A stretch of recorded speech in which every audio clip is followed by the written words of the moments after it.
Sulitnya mendapatkan air bersih dialami warga di hampir seluruh kecamatan di Kota Makassar. Asosiasi Air Bersih Kota Makassar mencatat baru 60% warga yang terlayani dengan akses air bersih, sisanya sebanyak 40% kesulitan mendapatkan air bersih. Ketua Asosiasi Air Bersih Kota Makassar, Husni Mubarak, menjelaskan sumber air baku PDAM yang jauh dari pemukiman warga menjadi penyebab sejumlah lokasi tidak mendapat air bersih. Sisanya mendapatkan air dengan kualitas tak layak konsumsi karena bau dan keruh.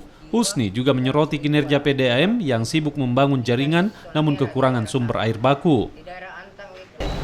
Keluhan-keluhannya itu pelayanan PDAM yang kurang maksimal, yang hanya digilir per 2 hari. Kemudian di daerah Biringkanaya itu memang sama sekali ada pipa, tapi kadang tidak ada isinya di dalam.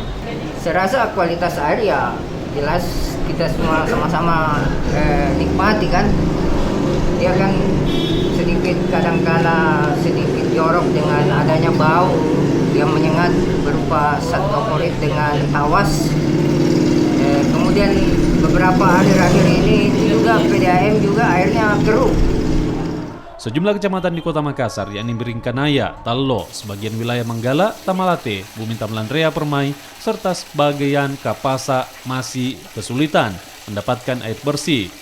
Sebelumnya, SPAM telah diaplikasikan 123 titik PAM Simas, namun sayangnya hanya sekitar 60% yang berfungsi karena tidak adanya pemeliharaan dari pemerintah. Nila Rustam, Kompas TV Makassar.